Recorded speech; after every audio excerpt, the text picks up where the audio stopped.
Queridos irmãos, a paz do Senhor Jesus, quero aqui externar a minha gratidão a Deus por me dar a oportunidade de estar no estado do norte do Brasil, que é Rondônia, para trazer algo da parte de Deus. Minha gratidão ao Senhor, que tem sido bom, piedoso, compassivo, benigno para com a minha vida. Não que eu seja capaz, não que eu saiba pregar, mas que o Espírito de Deus, nessa noite, possa constranger o nosso coração. Eu passei a tarde inteira lendo a Bíblia, o texto que Deus colocou no meu coração. E eu percebo nos dias de hoje que nós estamos precisando chorar diante de Deus. Nós estamos secos, não choramos mais na presença de Deus.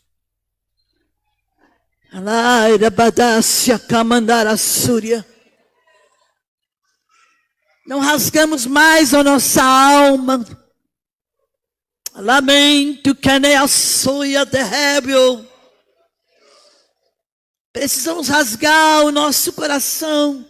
E quando Deus nos permite voltar à casa dele, parece que nada aconteceu. Lamandara subia da baixo.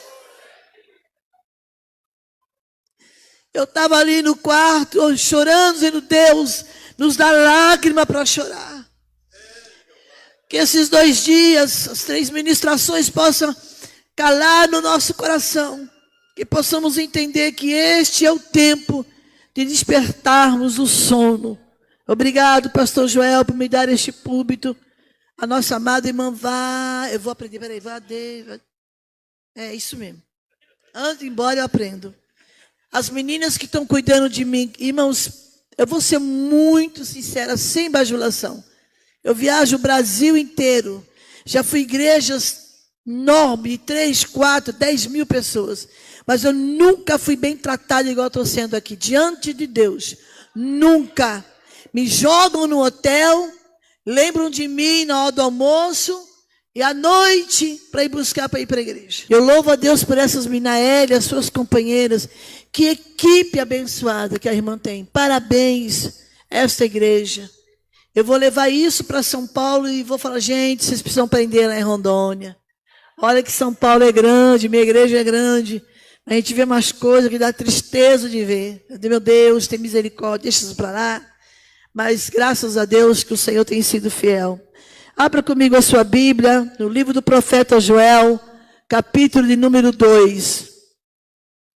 Aleluias. Amanhã, essa hora, estarei no aeroporto, quase embarcando, voltando para minha humilde residência.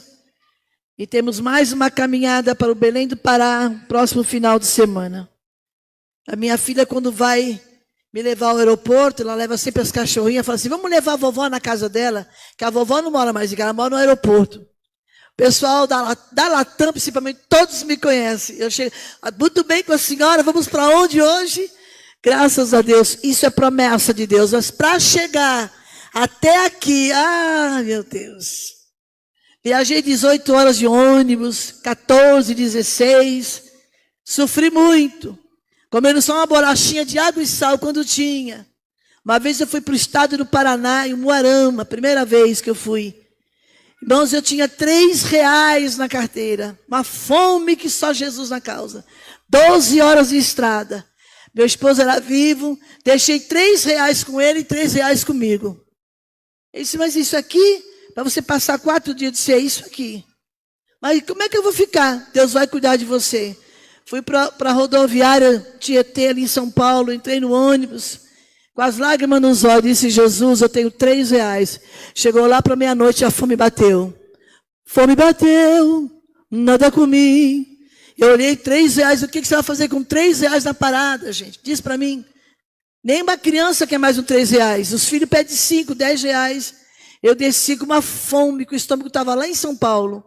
Aí fui ao banheiro, lavei o rosto, disfarcei, fiquei lá olhando. De repente uma senhora olhou para mim, tudo bem com a senhora? Eu disse, graças a Deus. A senhora já lanchou? Eu falei, não, muito obrigada. Ela disse, não, eu faço questão. Eu estou de olho na senhora desde que a senhora entrou e uma voz disse para mim, cuida dela. Irmãos, cuidado de Deus. Se eu contar para vocês. Eu iria ficar a semana inteira aqui, não ia dar para contar tudo. Cuidado de Deus. Agora em Cuiabá, quando eu cheguei em Cuiabá, eu tinha mais algumas horas para ficar lá dentro. E vocês sabem que coisas no aeroporto são caríssimas. Você paga 10, em São Paulo é 12, 15 reais, uma garrafinha de água daquela ali. O aeroporto de Brasília é algo terrível de caro. Aí daqui a pouco alguém disse, a senhora é a Cristina Maranhão? Eu disse, sou. Ele puxou a máscara e falou, vem comigo, vou te colocar na sala VIP. Você vai comer do bom, do melhor e não vai pagar nada. É Jesus que faz isso. Eu só tenho gratidão nessa noite. Joel, capítulo de número 2. Quem já encontrou, diga amém. Toca a trombeta em Sião. Proclamai em alta voz o meu santo monte. Tremam todos os moradores da terra, porque o dia do Senhor já vem e está perto. Vou repetir. Toca a trombeta em Sião e clamai em alta voz no meu santo monte. Tremam todos os moradores da terra, porque o dia do Senhor vem e já está perto. Quantos podem dizer amém?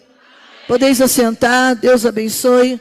Uma palavra forte, uma palavra que Deus quer nos levar a um conhecimento do que Ele quer conosco, do que Ele precisa fazer. E eu ando com meu coração estremecido, porque eu sinto de Deus, de que alguma coisa está por vir sobre o Brasil. Eu sinto todo dia isso. Eu tenho falado com o Senhor, Senhor, ajuda-nos, nos dê a tua graça, para poder suportar o que vem vindo aí. Houve um grande terremoto que mexeu com o México, mexeu com o Peru, a Argentina. A Argentina está bem aqui, gente. Para chegar no Brasil, ó. As pessoas dizem, não, mas os cientistas dizem que as placas tectônicas querem dar explicações. Deus não precisa de explicações. Ele é Deus e está no controle de todas as coisas. Eu tenho uma afinidade muito grande com os profetas da Bíblia. Eu olho para Jeremias, quando Deus diz a ele que ele seria um profeta, de família de sacerdote. Mas antes de Jeremias vem Isaías.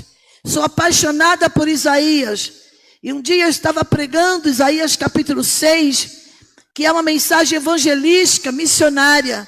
Mas eu fui estudar a história, irmãos. Quando o texto diz, no ano que morreu o rei Uzias, eu vi o Senhor assentado sobre um alto e sublime trono.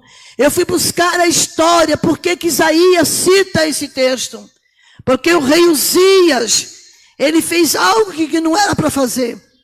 Ele era rei e não podia oferecer sacrifício. E a presença de Deus se afastou do templo.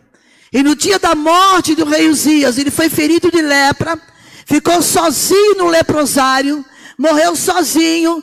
Aí Isaías volta para o templo para ver se a presença de Deus tinha voltado. E olha que ele já era profeta, mas ali Deus precisava tratar com Isaías. Deus precisava trabalhar na vida de Isaías, tirar as impurezas dos lábios dele. E a Bíblia relata, todos conhecem, que ele vê a visão do alto sublime trono.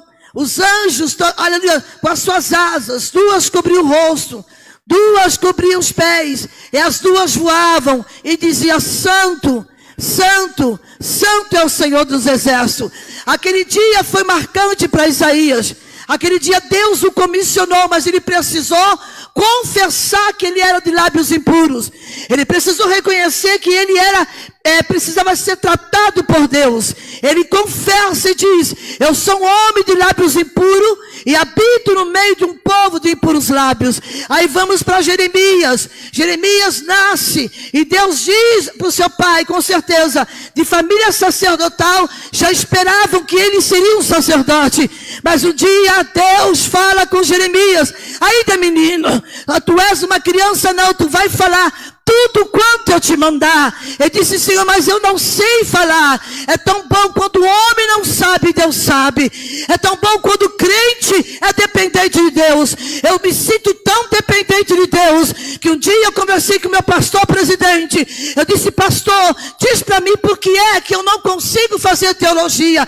Ele disse que é um conselho do seu pastor: não faça. A senhora vai continuar sendo boca de Deus na terra. Não faça, porque Deus quer te usar nessa simplicidade. Aí a gente encontra Jeremias com um canzil no pescoço, porque o profeta daquele tempo precisava demonstrar que realmente ele tinha um chamado profético. Isaías saiu nu, Jeremias com um canzil no pescoço, Ezequiel desenhou a cidade cercada. Olha só, Oséias casou com uma prostituta, e por aí afora. Eu olho para os profetas do Antigo Testamento, eu começo a meditar: meu Deus, que coragem desses homens. E Deus chamou a mim para ser boca de Deus. Deus chamou a mim para dizer: toca a trombeta em Sião, vai para Rondônia, vai para todo o Brasil e fale a minha palavra. Sabe por quê? Nós precisamos entender que esse é o tempo de nos prepararmos, de estarmos preparados para a volta de Jesus. Pode ser que algum de vocês não esteja mais entre nós o ano que vem. Pode ser que uma das irmãs, a próxima festa, não esteja. Ou também pode ser eu não sei. A minha vida pertence a Deus. Eu comecei a olhar para o profeta Joel. Na época do profeta Joel, o que aconteceu, missionária? As coisas estavam a mil maravilhas. A agricultura, a lavoura, as plantações. Os homens estavam ganhando dinheiro, exportando sementes, uvas, fazendo coisas grandes, a riqueza no país. E um dia, de repente, eles vão para suas fazendas. Isso aqui é profético. Quem entendeu, entendeu. Vão para suas fazendas. E ao chegar lá, se deparam com uma crise. Sabe por quê? Não subiram para as festas anuais. Não foram celebrar a Deus a gratidão.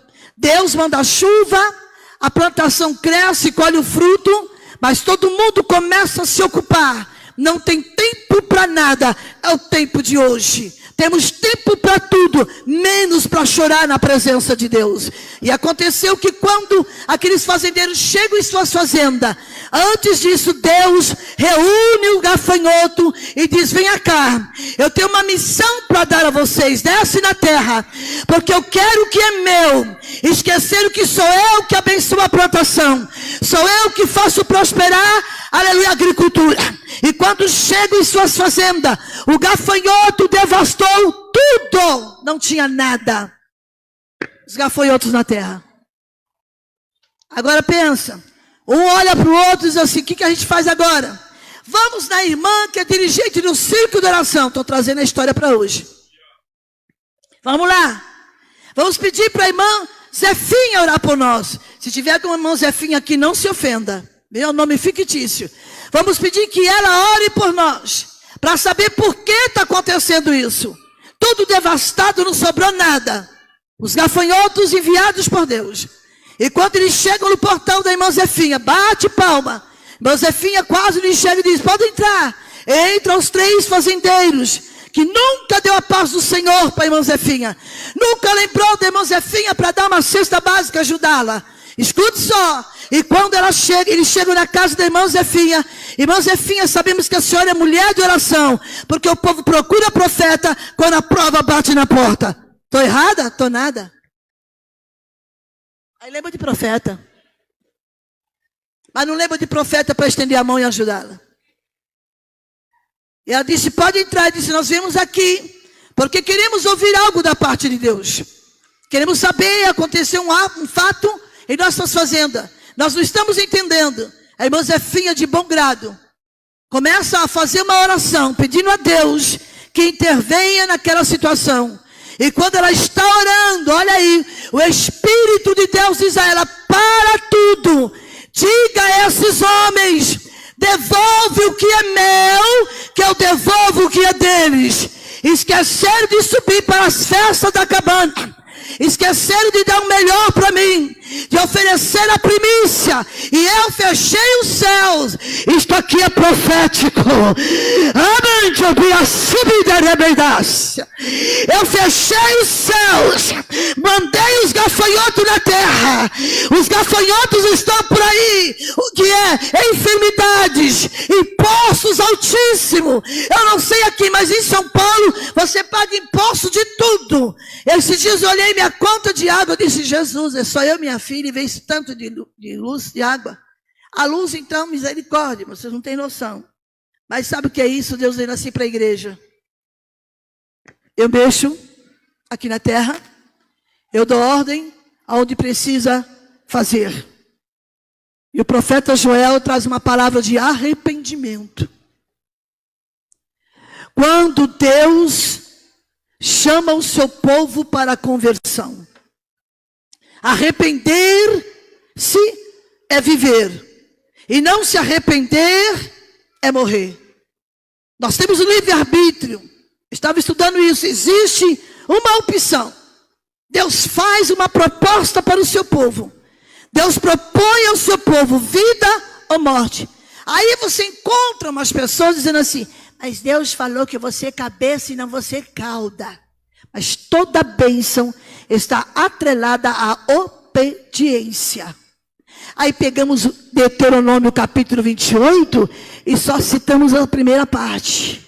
Esquecemos da segunda. Se atentamente ouvires a voz do Senhor teu Deus e obedecerdes, e estas serão as bênçãos que virão sobre ti.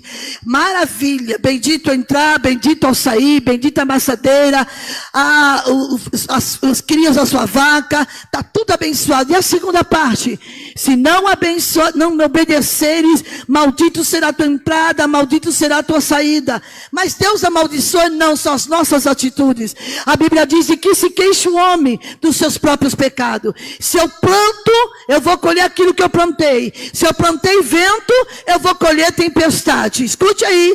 E o profeta Joel traz uma mensagem aqui muito forte. Mensagem de arrependimento para o dia do juízo. Uma hora de emergência. O juízo já estava lavrado. A sentença proclamada. Os gafanhotos, a seca e o fogo. Os gafanhotos, a seca e o fogo. Irmãos, deixa eu te dizer uma coisa. Vivemos dias que nós não sabemos mais para onde ir, a não ser para os pés de Jesus. São Paulo tem sido assolado com chuvas terríveis. O litoral norte, o litoral sul de São Paulo foi assolado com chuvas e mortes, casas derrubando, vidas indo embora. E Deus havia dito em minha boca que um estado do Brasil iria passar por uma grande assolação. Aí olham para mim e dizem: tinha que ser a Cristina Maranhão. Ora, se Deus me deu coragem de pregar, se Deus me deu coragem de falar, eu não tenho culpa que vocês não têm coragem. Eu não tenho culpa que os profetas são covardes. Se Deus deu a mim esta missão, eu tenho que dizer o que Deus está falando. Simples.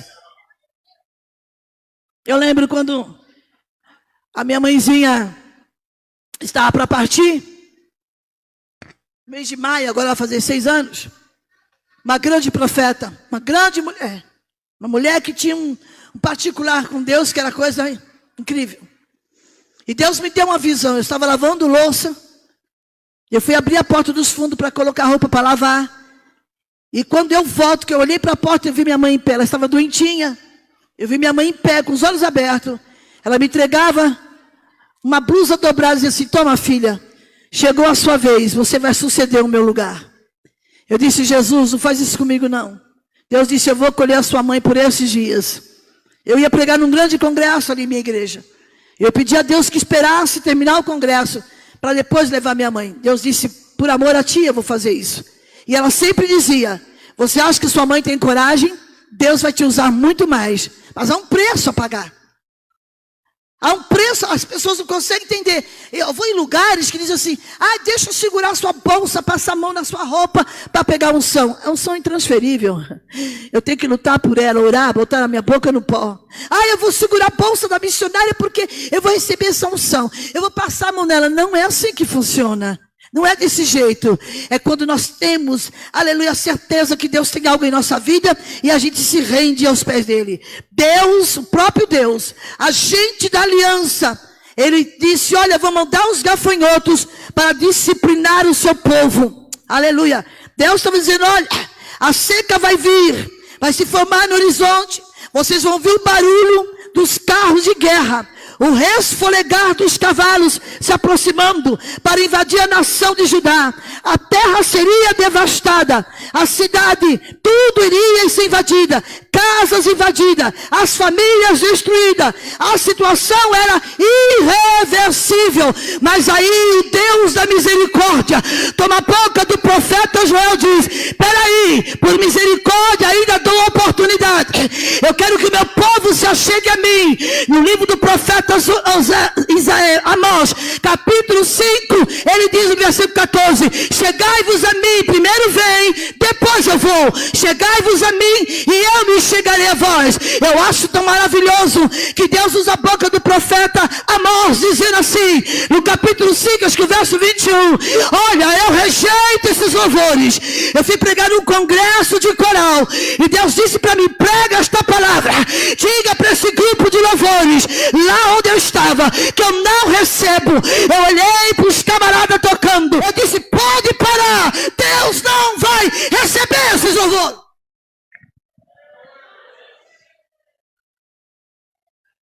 Como é que se apresenta na casa do Senhor? Agora tudo pode.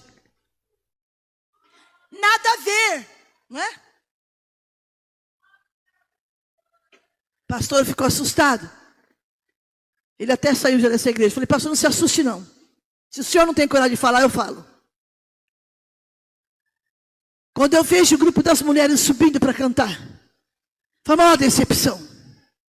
Eu falei, eu não estou numa igreja Assembleia de Deus. Eu não estou numa Assembleia de Deus. Eu chorei em cima do púlpito.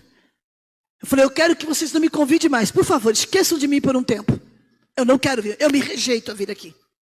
Porque sempre que eu venho, Deus fala forte e vocês não dão ouvido à voz de Deus. Mas eu acredito na misericórdia de Deus sobre as nossas vidas. Eu acredito que aqui tem crente de verdade.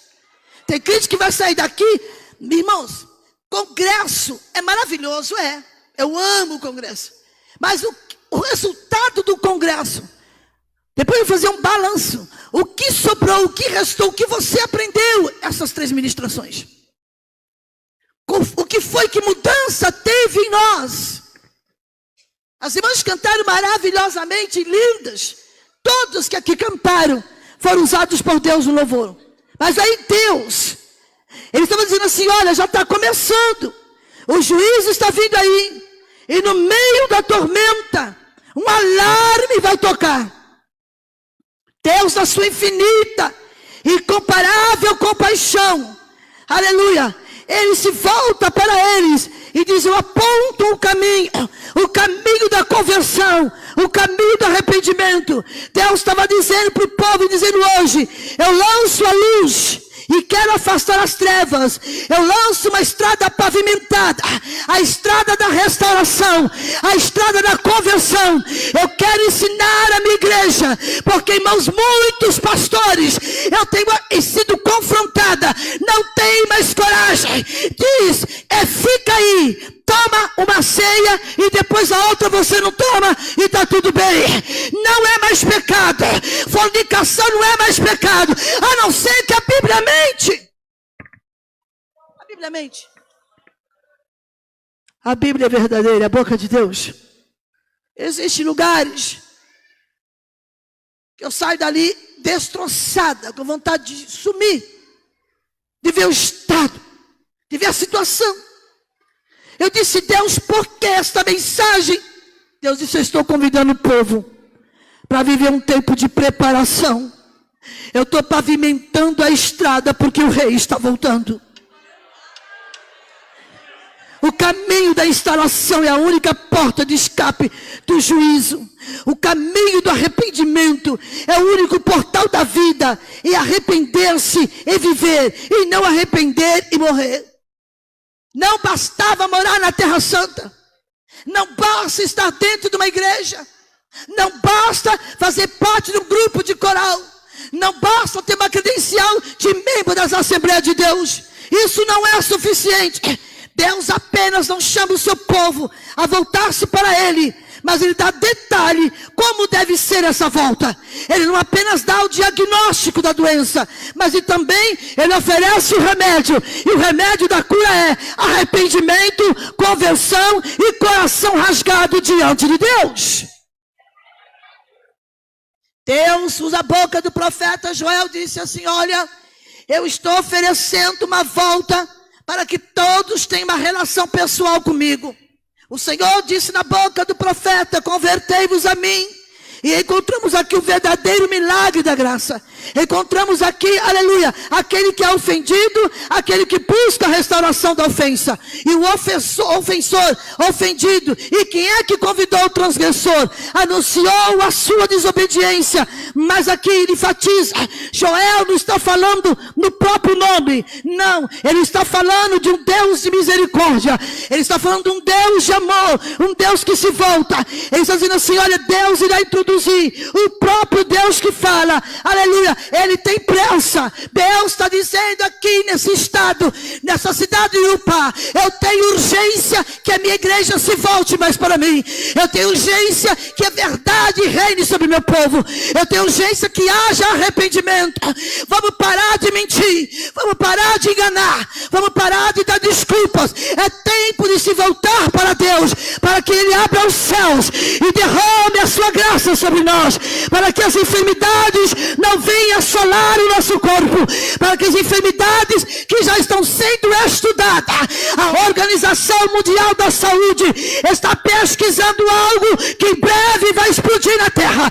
Eu estou falando debaixo da autoridade do Eterno. Assim como Deus me usou e disse que viria uma doença mortal no país, iria parar o mundo, iria parar as nações. Deus me disse há poucos dias: a Organização Mundial da Saúde, os cientistas estão estudando algo forte que vem vindo aí. Então vamos correr, se arrepender e se voltar para Deus. Mas tem gente que paga para ver. Quando eu soltei a profecia, quando Deus usou minha boca, tem uma minha irmã que me procurou depois. Ela disse: eu fiquei com tanto ódio da senhora. Ódio, olha a palavra que ela usou. Porque a senhora profetizou essa doença. E eu quero pedir perdão. Porque eu fui acometida, quase morri. Ela disse que estava no hospital, já sendo entubada. Disse: Deus, não deixa eu partir sem pedir perdão para a missionária Cristina. Ela saiu da igreja irada. Ira. Disse: essa mulher é louca. Dizer que Deus vai parar o mundo, vai parar o Brasil. De onde ela tirou isso? Das revelações que Deus me dá. Ah, eu lembro do profeta Ezequiel. Deus disse: filho do homem, sabe o que estão dizendo por aí? Que as suas visões vão demorar a acontecer. Mas diga a este povo que a minha palavra não será diferida. Irmãos, como Deus é misericordioso de nos avisar antes. Amós capítulo 3, no verso 7. Certamente o Senhor Jeová não fará coisa alguma sem antes não revelar aos seus profetas. Querem tapar a boca dos profetas, querem fazer calar a nossa voz. Mas eu estou aqui para dizer: o juízo vem vindo aí. Vai pegar muita gente de surpresa, porque não dá ouvido à voz de Deus. Deus estava dizendo: olha, eu estou chamando vocês para uma volta de um relacionamento comigo. O caminho da mudança está aberto. Quando nós voltamos, nossa situação de pecado, aleluia, a nossa situação de tantas situações difíceis, Deus está dizendo: eu tenho poder de restaurar. Deus quer restaurar a igreja, mas eu encontro muita resistência. Irmãos, é uma resistência que você percebe. Nossa, quem é que vai pregar? É ela. Ixi, não tinha outra não. Ai, irmãos, vocês não querem saber o que eu passo. Deus tem me escondido. Deus tem me escondido, como fez com o profeta Elias. Porque Acabe e Jezabel não estão felizes com as mensagens que eu prego. Tem muita gente comprando as mentiras de Jezabel e de Acabe. O próprio povo de Israel virou as costas para Deus. Eu acho lindo quando Elias entra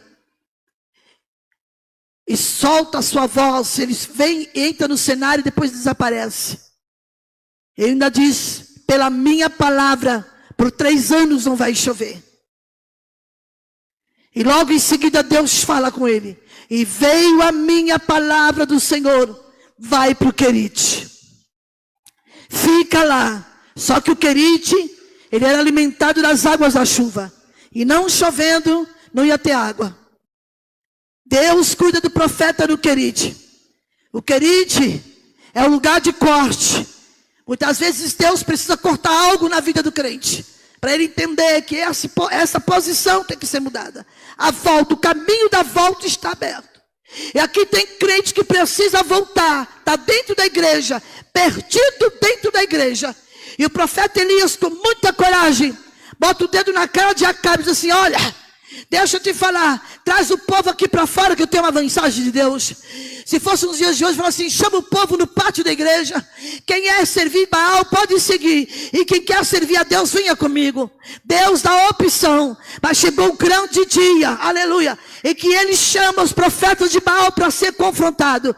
Porque está sendo profetada. Porque Jeremias enfrentou a mesma situação. Que história é essa? Que o cativeiro vai durar 70 anos. Não, o cativeiro vai durar 2 anos. Isso é conversa de Jeremias. E Deus disse, diga para eles que eles vão para o cativeiro, plantem, casem, tenham filhos, tenham netos, e ore pela cidade que eu vos fiz transportar, porque vocês tendo paz, toda a cidade terá paz. O profeta Oséias disse, vinde e tornemos para o Senhor.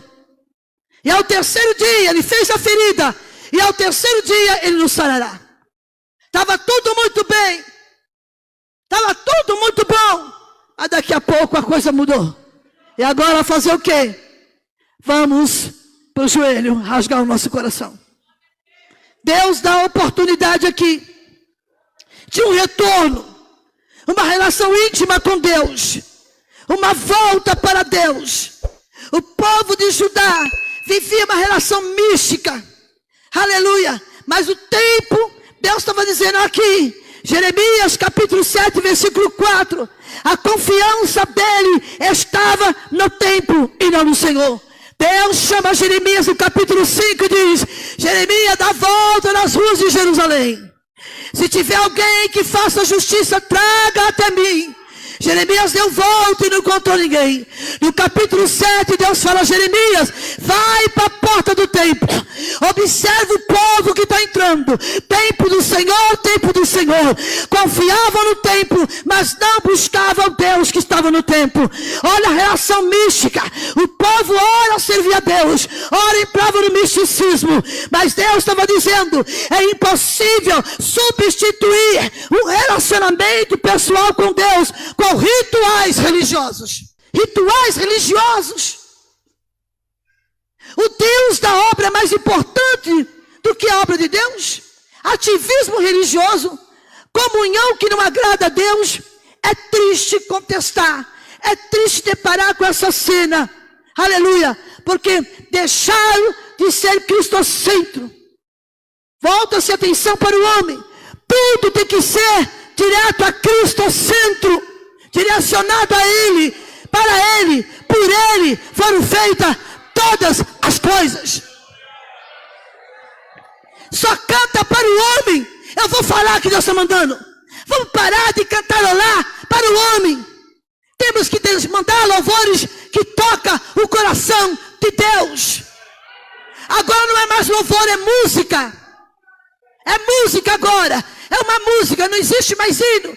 Igrejas que não querem mais cantar hinos da harpa, aqui canta, e na minha igreja também. São 3 hinos da harpa nos nossos cultos. Graças a Deus, que ainda tem quem preserva a sã doutrina do Senhor. Graças a Deus. Mas você vai por aí, substitui os louvores por dancinhas para lá e para cá, por luzes coloridas, porque a luz de Cristo já não está mais lá. Quando o homem substitui a presença de Deus por rituais, significa que Deus não está mais no templo. Aí bota a fumacinha. Deus não quer fumaça, Ele quer sacrifício, Ele quer fogo no altar. E às vezes eu tenho que engolir isso, mas chega na hora eu falo, o Deus é muito importante. Deus quer O nosso Pai está dizendo: eu quero uma volta com profundidade de todo o vosso coração. O povo de Judá estava endurecido, indiferente à voz de Deus, como ébrios vazios. Deus envia o gafanhoto. Eles estavam preocupados com seus prazeres e não se preocupavam em voltar-se para Deus. O juiz, está começando a bater na porta. Deus ainda chama o povo e faz uma advertência, mais uma vez. Se o arrependimento não for do coração, se o arrependimento não for profundo, se Deus vê que não é sincero, Ele não vai aceitar a tua oração. Se teu coração é dividido, Ele não se satisfaz com espiritualidade cênica, atrás de farisaísmo. Ele viu o coração e conhece o que é íntimo. São muitos, irmãos. Eu quero vos dizer nesta noite que o Senhor vai começar a descortinar muitas coisas. Deus vai começar a trazer o que está escondido nos bastidores, aquilo que os nossos olhos não conseguem ver. Não se assuste, não se escandalize do que está acontecendo. Mas eu olho para a igreja do século 21. A igreja que é a noiva do Cordeiro tem que ser imaculada, sem mancha, com o coração rasgado, porque Jesus está vindo aí. Aleluia.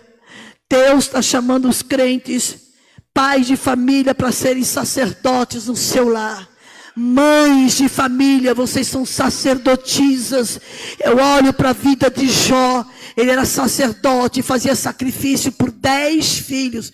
Era um sacrifício para cada filho. E mesmo assim passou pela provação. Hoje eu vou falar. Eu vou embora amanhã para São Paulo, mas vou tranquila. Hoje as crianças já não cantam mais corinho.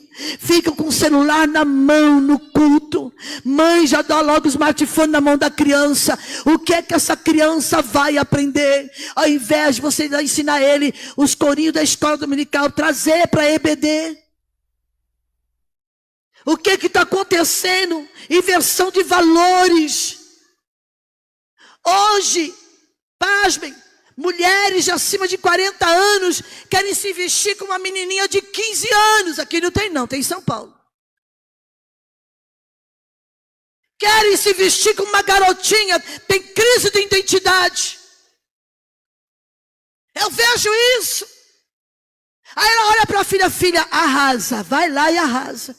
Em vez de dar exemplo, eu tenho uma filha do coração, chama-se Aline. Eu olho para a filha, essa roupa aí é mãe, eu sou, vamos tomar cuidado. Eu consigo ainda entender que Deus me deu a Aline para educar ela mais e mais como eu fui educada.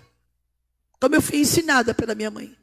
Mas hoje não, as mulheres mais velhas, pasmem, ao invés de ser exemplo, eu vejo as mulheres mais velhas querendo ser menininhas. Eu vejo isso com tristeza. Cadê o exemplo?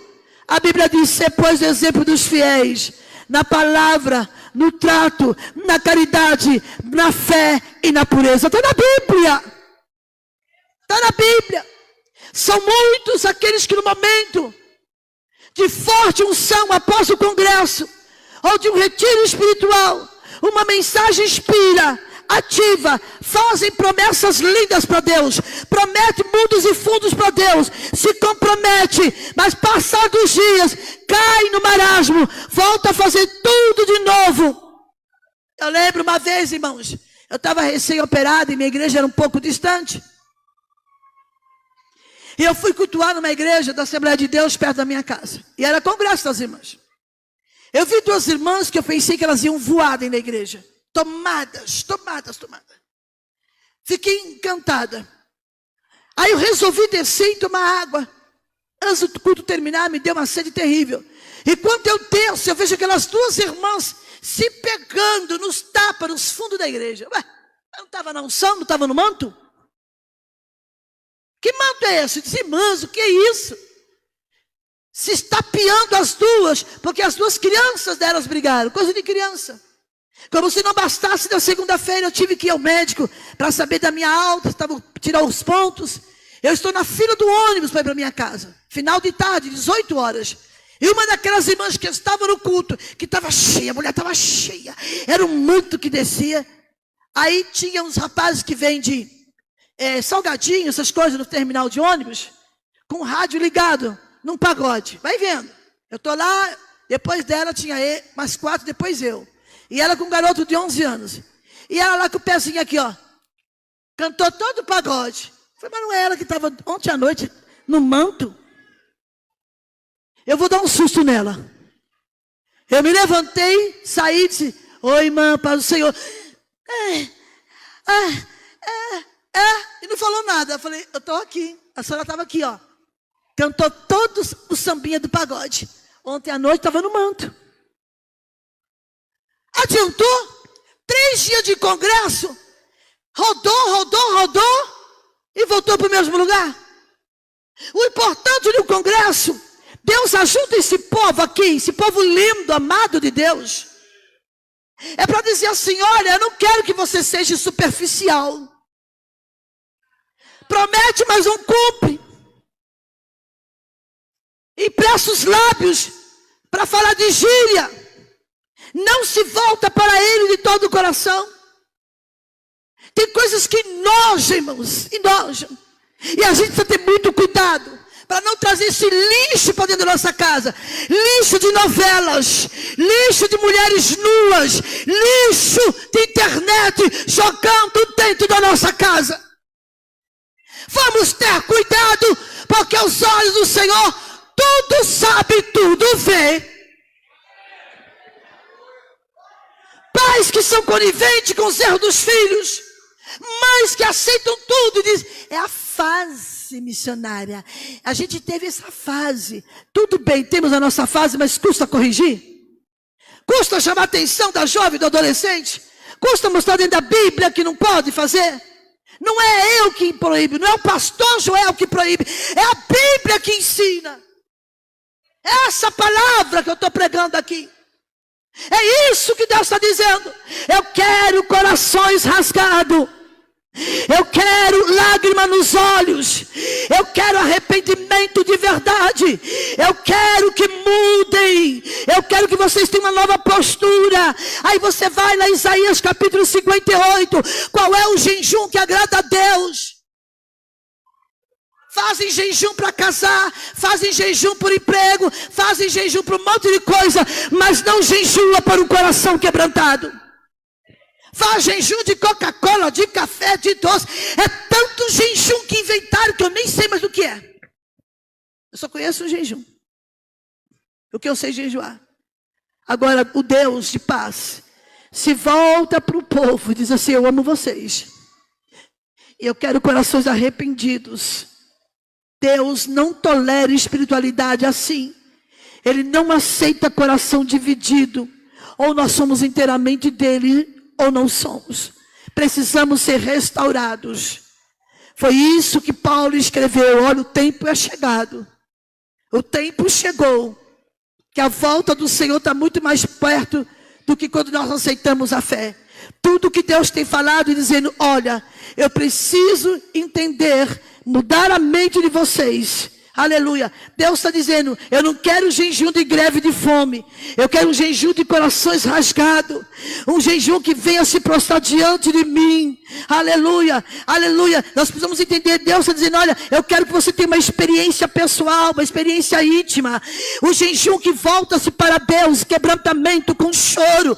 Aleluia. Aleluia. O profeta já havia conclamado os lavradores, os sacerdotes. Olha, chore os sacerdotes, chore chore no altar, chore no alpendre, aleluia. A noiva não sai do seu aposento, o noivo também não, a criança não vai mamar, até os animais teriam que jejuar, porque era um dia de arrependimento. Deus estava dizendo através do profeta Joel, é um dia de restauração. Eu estou chamando a minha igreja para viver restauração espiritual. Eu estou chamando a minha igreja para viver um tempo diferente, porque o dia do juízo está próximo. Os gafanhotos já estão soltos aqui na terra.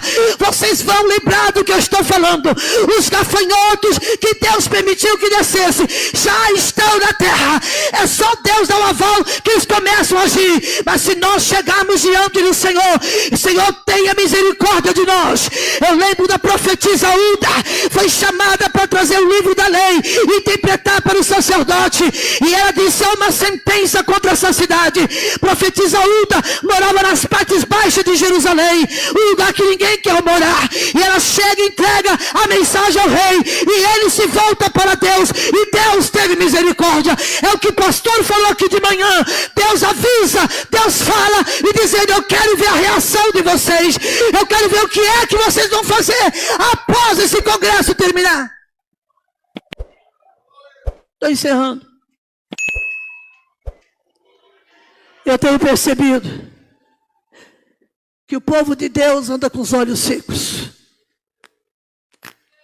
Desperdiçamos nossas lágrimas, choramos por motivos fúteis, e outras vezes choramos pelas nossas emoções, choramos por coisas que não nos levam a nada.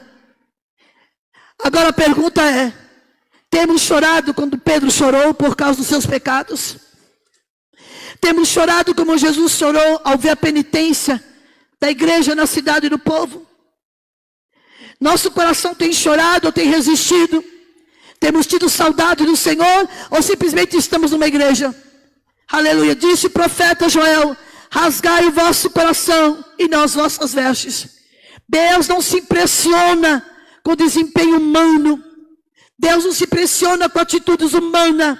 Ele não se satisfaz com uma espiritualidade cênica. Ele não aceita quebrantamento apenas exterior. Esse costume de rasgar às vezes dá uma reação cultural diante de uma crise. Está lá em 2 Reis, capítulo 19, versículo 51. Deus está buscando o coração contrito, uma contrição interna, que é muito mais importante. O coração rasgado diante de Deus. Deus não está aceitando teatro nas igrejas. Deus quer quebrantamento. Não se deixe enganar por palavras, aleluia, por gestos, por emoções passageiras. Deus está dizendo: eu estou procurando os verdadeiros adoradores que me adorem de espírito e em verdade. Aqui tem adorador, eu sei. Aqui tem quem chore na presença de Deus. Aqui tem. Eu me lembro, eu era menina, passava os irmãos da Assembleia de Deus com a Bíblia, a harpa e o lenço. Hoje ninguém carrega lenço. Chorar para quê? Deus está dizendo: qual é a possibilidade da volta para Deus? Quem sabe, se voltando para Deus, ele se arrepende e deixa uma bênção, uma oferta de manjar. Ele dá uma bênção para você. A irmã cantou aqui, já na alva luz, o dia raiou sobre Jacó. Jacó, o homem que foi refeito. Já preguei essa mensagem em vários congressos. Ele precisava ter o conhecimento de Deus. A partir do sonho que ele teve com a escada, Deus se apresentando a ele, disse: Jacó, eu sou Deus do teu pai Abraão, de Isaac, e eu quero que você me conheça. Aquela escada é para você ter acesso a mim. E Deus disse: olha, aqui, esta terra onde você está, eu te darei. Jacó, um moço cheio de problemas de relacionamento com seu irmão, sai de sua casa sem saber o que aconteceria com ele. Mas ele fez um voto a Deus: se Deus me abençoar, não me faltar o que comer, o que vestir, onde morar, eu darei dízimo ao Senhor. Eu não sei como é que tem crente que é contra dízimo. Se o próprio Abraão deu dízimo a Melquisedeque, desde o Antigo Testamento até agora, como é que tem obreiros, pastores, igrejas que pregam contra o dízimo e põe na cabeça do povo? Como é que pode? Aleluia! Tudo que você tem é de Deus. Se Ele quiser, Ele fecha tudo hoje, você não vai ter mais nada. nada. Como é que pode crentes que têm coragem de chegar na internet, falar contra pastores que pedem o dízimo? Nós teríamos que dar 2 horas e 40 minutos de oferta a Deus pelos 24 horas de vida. Como é que pode? Eu conheço um obreiro que diz: eu saí da assembleia porque tudo tem que dar oferta e dar dízimo. Eu disse: pode deixar. No dia que Deus fechar a torneira do céu e te colocar na prova, você vai se lembrar de Deus, porque está tudo bem. Mas Deus me trouxe esses dias um empresário riquíssimo, passando uma prova terrível, morando no estado do Espírito Santo. Ele pediu oração e Deus disse para mim: ora. Para primeiro ler a Bíblia. Peguei a Bíblia e disse: eu vou falar o que Deus está mandando. E quando eu abri a Bíblia, eu disse: o Senhor está roubando a Deus. Estou mentindo? Não. O Senhor, Deus te abençoou, Deus te prosperou. Ele tem tinha mais de 30 supermercados em todo o estado do Espírito Santo. Está cheio de processo devendo para agiota. Sabe por quê? Fechou a mão para Deus e disse: saiba que tudo é meu. Eu fecho os céus, eu fecho, não deixa a chuva vir. Está desesperado, sendo, aleluia, ameaçado por agiotas, porque não consegue pagar suas dívidas. Se o Senhor tivesse sido fiel a Deus, tivesse dado o que é de Deus primeiro, o Senhor não estava assim.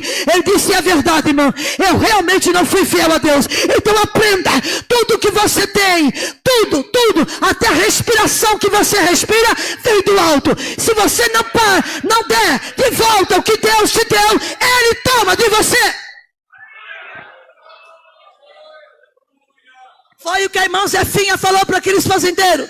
Deus mandou dizer a vocês: devolve o que é meu. Eu abençoei, eu prosperei, e vocês viraram as costas para mim. Foram para suas fazendas, para suas diversões, para os seus resorts. Não tem mais tempo para Deus. Não, eu tenho que passear com a minha família, tirar um tempo. E Deus diz: eu vou fechar os céus, vou mandar os gafanhotos. Aí o profeta Joel, estou encerrando, ajunta os anciões, chama os filhinhos, sai o noivo da sua câmara, a noiva do seu aposento. Chore os sacerdotes, ministros do Senhor, entre o pórtico e o altar.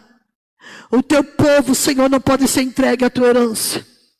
Deus está dizendo: se vocês se voltarem para mim e entender que é uma vocação pública, o profeta Joel começa a particularizar o que se deve fazer da parte da vontade de Deus. A igreja tem que se voltar a cada dia, não é simplesmente ter só um congresso, ter uma camiseta bonita, ter um tema bonito, cantar bonito, não. É ter compromisso com Deus, viver uma vida de compromisso.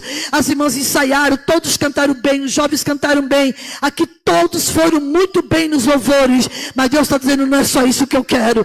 Eu não quero só isso, eu quero muito mais. Eu quero que vocês tenham o coração rasgado para entender que o tempo está chegado, a hora vem, e eu estou procurando os verdadeiros adoradores que me adorem de espírito e verdade. Quem entendeu essa mensagem diz amém.